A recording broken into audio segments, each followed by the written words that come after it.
Dobar dan svima, evo nove teme.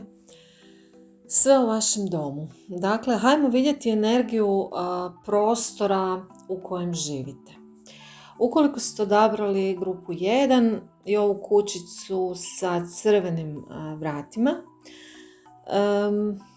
energija kuće u kojoj živite predstavljena je kraljem štapova, što bi bila jedna muška, vatrena energija avanturističkog duha. Tako da ovdje izgleda kao da ova kuća ima energiju osobe koja je možda nekada prije tu živjela, ili ste pak vi ta osoba koja je doprinijela energiji kuće u kojoj živite. Znači, u igri je vatreni element pod uplivom ovna, lava, strijelca, i to bi recimo kod ovna bila poduzetna, ratnička energija, pomalo agresivna, svojoglava čak. Sa lavom bi to bila energija sa dozom ponosa i dostojanstva, a sa strijelcem nekako tu ima energije sa daškom daljina i ljubavlju prema putovanjima. Da li je to vaš sadašnji ili budući dom? O tome govori karta zvijezde, druga karta u prvom redu. I čini mi se zapravo da sa tom kartom zvijezda da je moguće da će to biti vaša zapravo buduća kuća. Dakle, kuća koju ćete u budućnosti steći i zapravo pronaći kuću i prostor u kojem želite živjeti i koji će na neki način biti povezan sa vašim željama i ostvarenjem vaše želje. Znači, možda će to baš biti vaša kuća snova. Karta zvijezda je inače pod uplivom vodenjaka. Vodenjak predstavlja budućnost, tako da kažem, moguće je znači da je to vaša buduća kuća, a ukoliko nije, ukoliko je to vaš sadašnji prostor, moguće vam je ili preseljenje u neku novu kuću, stan, prostor, u kojem živite, ili je moguće obnavljanje kuće kako biste ostvarili vaš san o prostoru svojih snova u kome ćete provesti život i gdje će biti vaše gnijezdo u koje ćete se vraćati tokom života. Ovo bi bila kuća uz neku vodu, neobična kuća zapravo koja sa kartom kralja štapova vas zagrijava svojom toplinom i nekako u toj kući, u tom prostoru, u tom stanu, gdje god da ste, ovdje se vraća taj vaš neki izgubljeni optimizam, jel? Znači, ja bih rekla s ove dvije karte u kompletu da zapravo je to kuća koja će vam donijeti ispunjenje ciljeva, kuća kojom ćete biti očarani i ta zapravo energija kuće će vam pomoći u razumijevanju onog što bi trebalo doći. Pošto je pod uplivom znaka vodenjaka, to bi bila kuća astrologa, vidovnjaka, pjesnika i ključna riječ zapravo bi bila ovdje ideja. Znači, moguće je da se vaše ideje u tom prostoru ostvare ukoliko predano radite na njima. Također, ukoliko imate obitelj, dakle ukoliko niste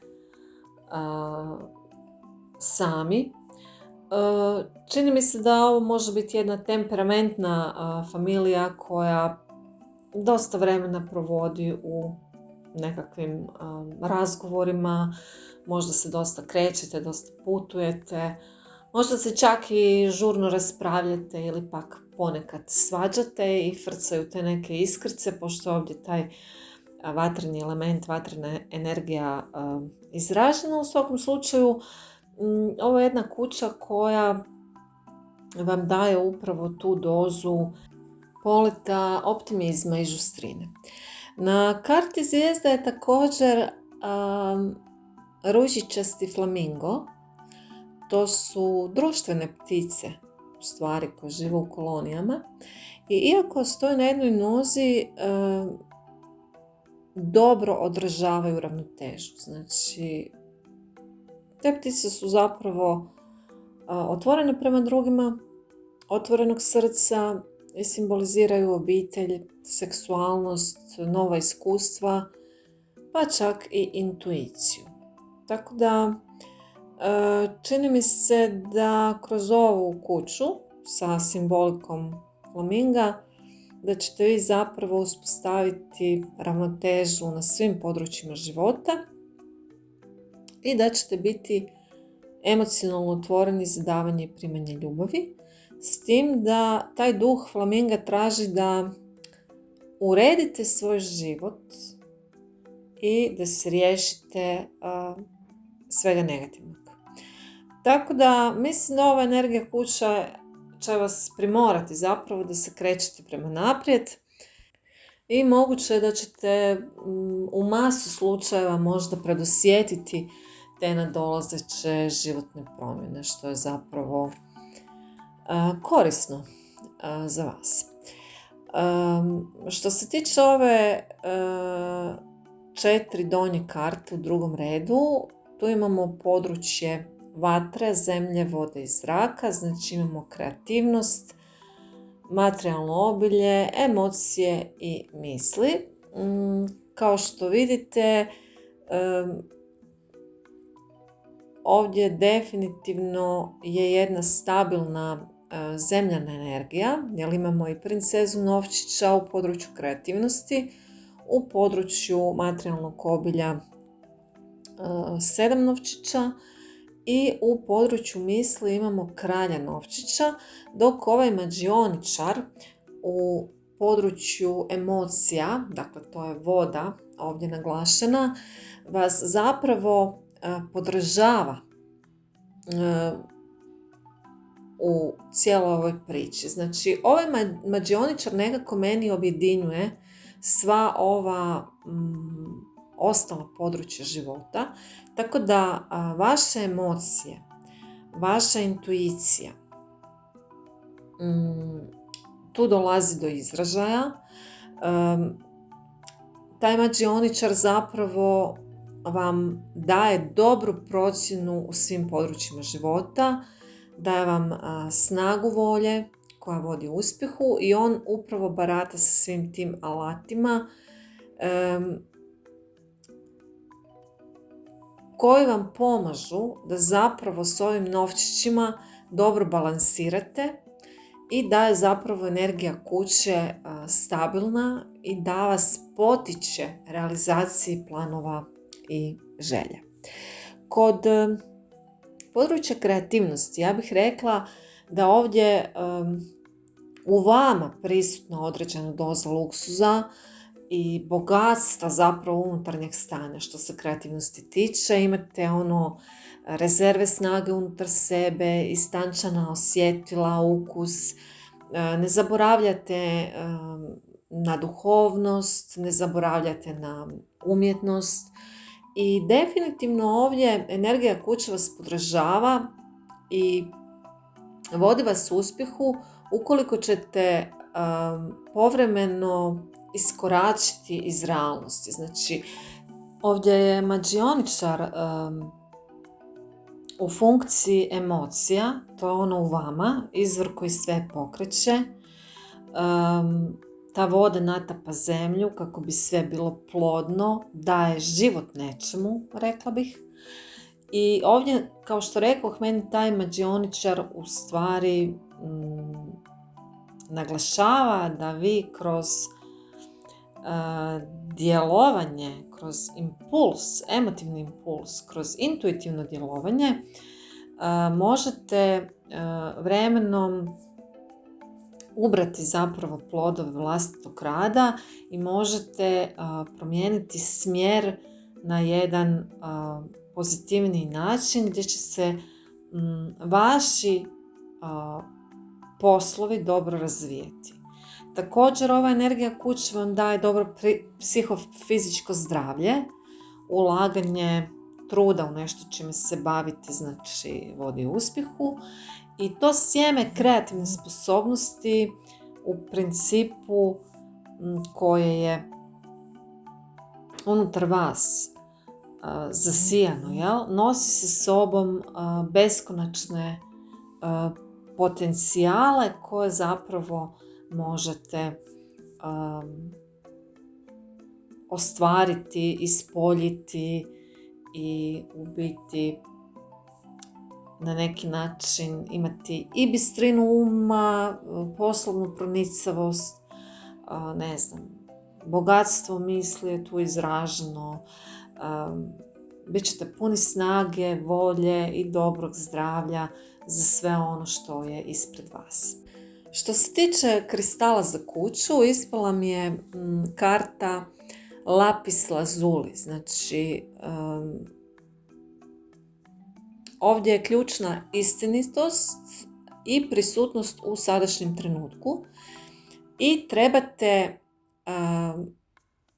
imati hrabrosti za biti iskren. Znači, ovaj Lapis Lazuli je idealan kako bi jačao vašu samosvijest, kako biste se vi otvoreno i iskreno izražavali i omogućuje zapravo da budete prisutni ovdje i sada i da idete kroz život dostojanstveno, baš kako vam nalaže i ta energija prostora u kojem živite. Grupa broj 1, ovo je bilo čitanje za vas. Nadam se da vam se čitanje dopalo. Želim vam sve najbolje i čujemo se u nekom narednom videu. Bog!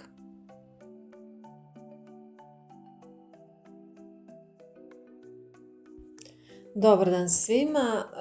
Evo nas kod grupe broj 2. Pa hajmo vidjeti energiju doma, odnosno prostora u kojem živite. Ukoliko ste odabrali ovu grupu i ovu kućicu sa crvenim krovom, moram reći, meni je žao, ali ja vas neću lagati, niti ću uljepšavati čitanja. Znači, ono što vidim, pokušat ću se izraziti na najbolji mogući način. Ukoliko vidite da vam nešto ne rezonira, prebacite se na drugu neku grupu koja će vam možda više odgovarati. U svakom slučaju, energija ove kuće mi nije najpozitivnija, to moram odmah reći, jer ova prva karta koja predstavlja energiju kuće jest karta 9 mačeva.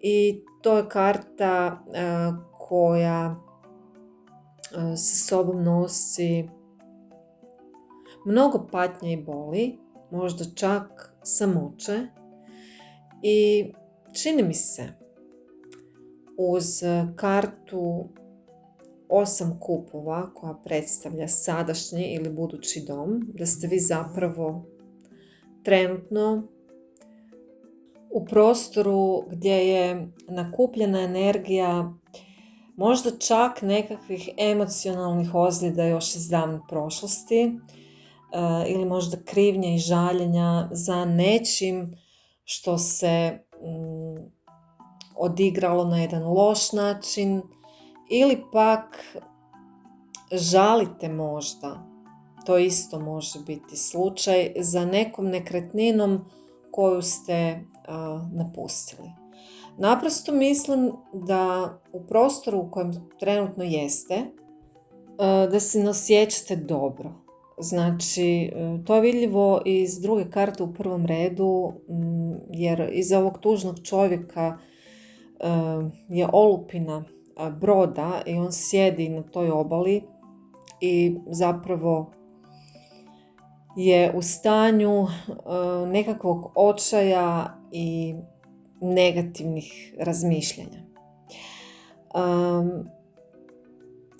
Međutim, ono što bih ja ovdje posebno naglasila jest to da i energija kuće sa kartom 9 mačeva, ali i kristal koji bi bio prikladan za ovu kuću, koju biste možda mogli nositi uz sebe, a to je granat, imaju jednu ključnu riječ zajedničku, a to je zaglavljenost. Dakle, kao da ste zaglavili u nekoj situaciji koja vam je donijela možda tu duševnu patnju i da se na neki način u momentima samo okrivljujete, da ste okrutni prema sebi, da kažnjavate sebe i da naprosto imate taj neki psihički nemir, možda se osjećate neuspješno u nekoj priči i upravo ovaj granat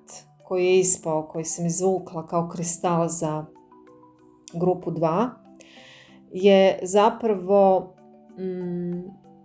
dobar kako bi se što bolje upravljalo životnim krizama. Znači, taj granat rješava kaos, nakon čega će ohrabriti vašu dušu, ojačati vašu samouvjerenost i darovati vam tu jednu vlastitu moć da ponovo stvari uzmete u svoje ruke, jer imate briljantne ideje, imate mogućnost novog sagledavanja stvari upravo kroz energiju ove kuće, ovog prostora u kojem trenutno živite.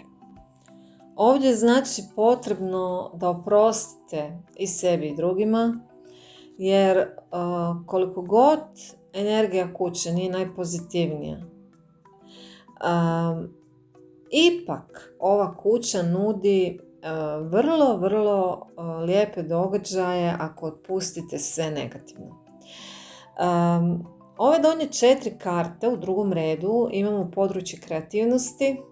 Prva karta, to je karta vatrenog elementa. Imamo područje materijalnog obilja, to nam je zemlja. Imamo područje emocija, treća karta, voda. I četvrta karta je karta misli, razmišljanja.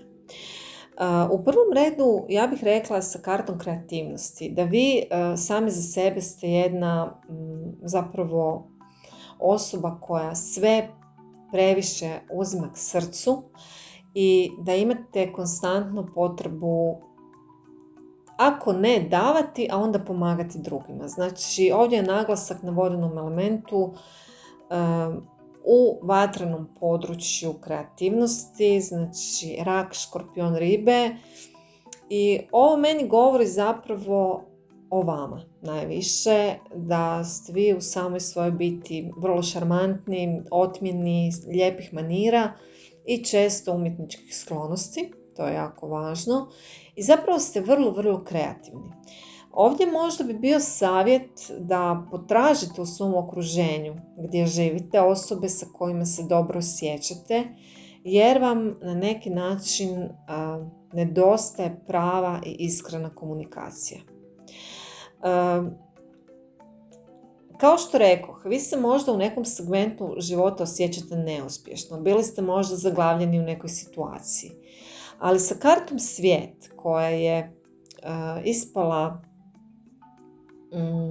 vezana uz materijalno obilje, ja bih rekla da vi imate uistinu podršku svemira, da ćete doći do tog svog poslovnog cilja, da ćete doći do jednog sretnog kraja ove priče u kojoj ste trenutno. Znači, ovdje nekako mi se čini da trebate u prvom redu možda pročistiti kuću. Negdje sam čitala, čini mi se da je to po Feng Shuiu, da se u kutove kuće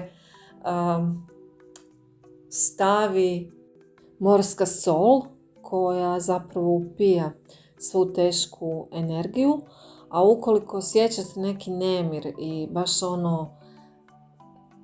jaku negativnu energiju koja vas okružuje, guši, onda bi bilo dobro u principu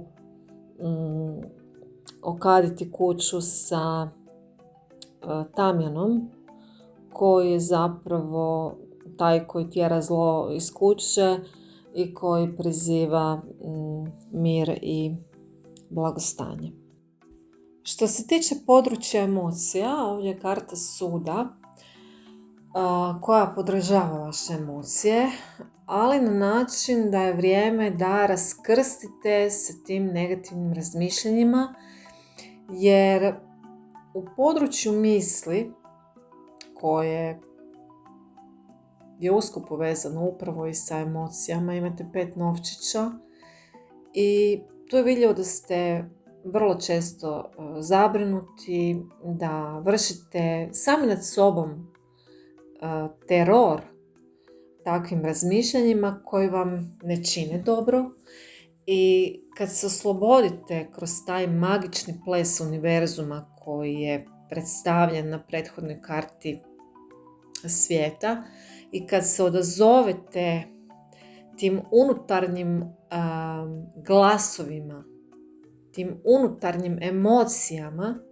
kako biste se oslobodili svih nepotrebnih, ovisnosti tijekom života, tek tada ćete imati sposobnost koncentriranije samoanalize i oprosta nekim ljudima i nad nekim situacijama koje vam nisu išle u prilog. Znači, tek tada ćete se pomiriti sa sobom i svijetom i događajima koji su zapravo prethodili, i sa uplivom Jupitera ćete steći veću mudrost, brže ćete ozdraviti, brže ćete iscijeliti sami sebe i krenuti ćete na jedan put samoostvarenja koji je u stvari u skladu sa vašom prirodom. Jer Jupiter ovdje donosi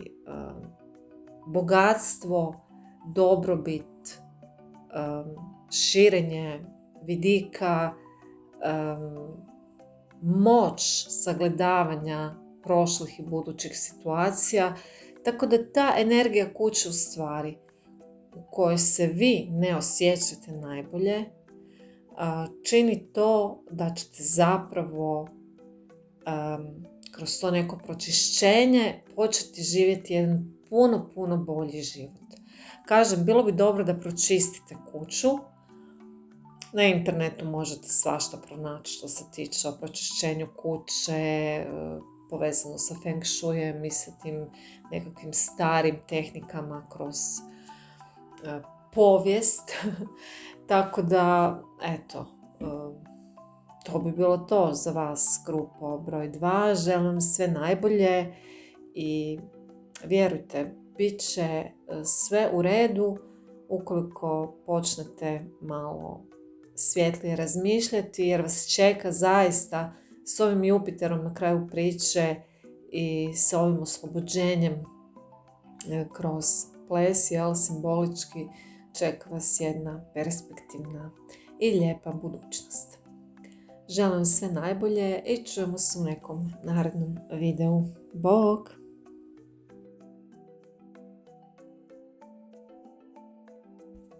Dobar dan za sve vas koji ste odabrali grupu 3. Pa hajmo vidjeti energiju doma u kojem živite. Ja bih rekla da energija prostora koji je vaš dom je energija pod zračnim elementom blizanca vage ili vodenjaka. I nekako čini mi se da ta energija kuće na vaš život utječe na jednom intelektualnom nivou. Dakle, ovdje je moguće da je, nekada živio, na primjer, neki intelektualac i nekako energija kuće vama donosi dobro planiranje za budućnost, samosvijest i oslobođenje od nekakvih ograničavajućih ideja ili okolnosti.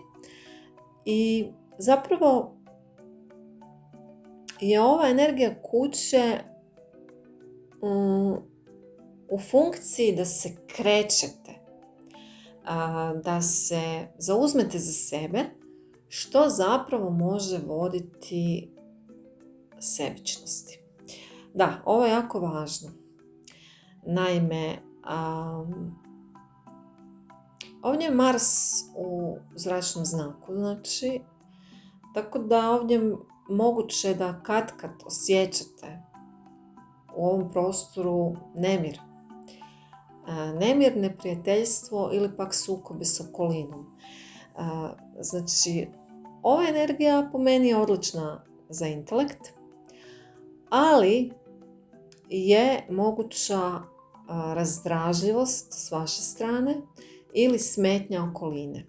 Ako ste razdražljivi i niste zadovoljni trenutnim stanjem prostora u kojem jeste, ovdje karta svijeta naznačava da ćete zapravo s vremenom kroz ovu kuću postići i dostići obilje kroz život, ali je moguće na 2 adrese, možda kroz drugi grad ili inozemstvo. Tako da u kombinaciji sa kartom svijeta i ovom zadnjom kartom kola, mislim da vi ovdje imate dosta razmišljanja o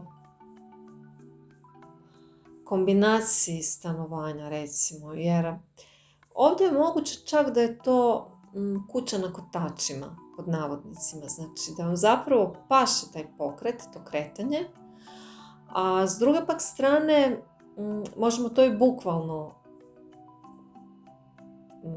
shvatiti, da uistinu volite putovati i da mijenjate okolinu, kroz ta putovanja i između te 2 adrese. Kažem, meni se čini da se ovdje nekako bazira ovo čitanje na 2 mjesta stanovanja. Da je moguće da imate tako dolaske i odlaske, kroz neku kuću, ali konkretno kuća u kojoj ste sada, energija ove kuće nije najstabilnija, to sam htjela reći.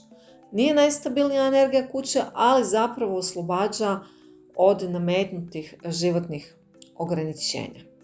Međutim, kažem, ovdje je prisutna i doza sebičnosti,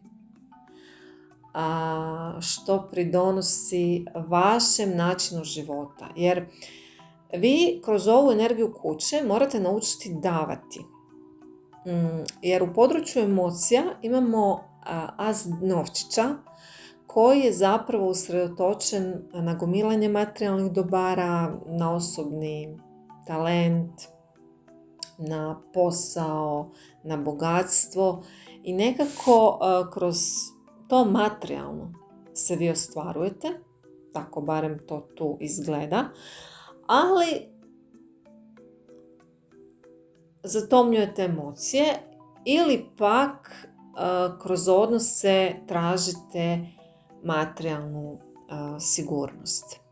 Ova prva karta u donjem redu znači je područje kreativnosti i u tom području kreativnosti koje zapravo predstavlja vas i vaše biće, ono što nosite unutar sebe, ono što donosite u ovaj život, ono što ispoljavate kako bi nešto stvorili. Ovdje nam je kraljica novčića koja je vrlo nezavisna i ovdje su naglašene poslovne prilike i poslovna dobit, što je zapravo super, ali s druge strane, uz tu upornost i samostalnost, vi nekako imate kad pretjerane ambicije koje vas vode, što se materijalnog obilja tiče, to je ova druga karta u donjem redu, pogrešnim procjenama. Imate toliku želju za uspjehom i toliko ste usredotočeni na sebe i svoj možda kad prestiž i utjecaj da biste trebali zapravo pažljivije birati ljude sa kojima radite.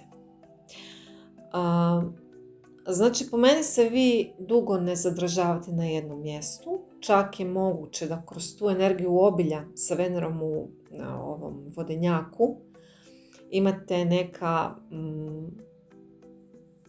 iskustva koja su vas pomalo razočarala na poslovnom području. Mogući su poslovni odnosi sa prijateljima, ali i strah od novih iskustava i razočarenja koje u biti ne želite priznati drugima. Znači, ja bih ovdje rekla da je važno da se pripazite prijevara i laži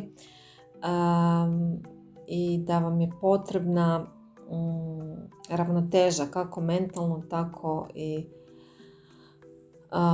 psihički sa kartom kola, a uz sve to opreznije ulazite u zajedništvo koje vas neće oštetiti.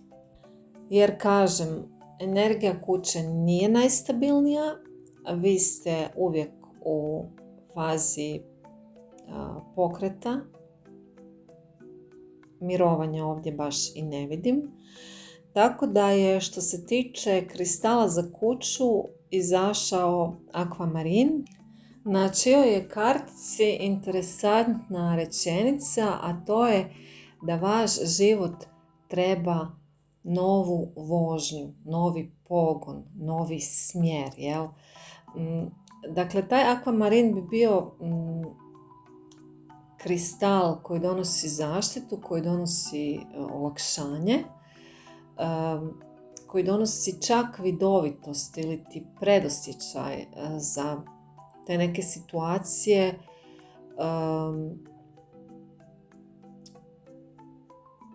koje možete predvidjeti, a da vam ne donesu nekakvo razočarenje koje sam spomenula.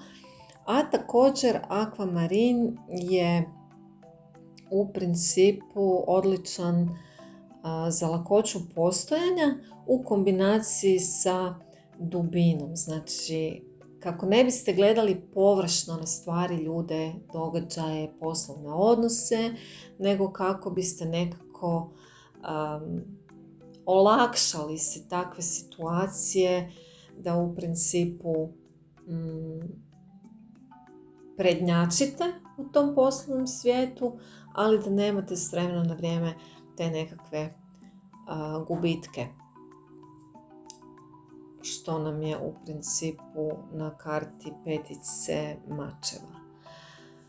Tako da eto, grupa broj 3, ovo je bilo čitanje za vas. Mislim da će ove dvije adrese između kojih se krećete, a gotovo sam sigurna da je za većinu vas tako, zapravo biti ono što će u budućnosti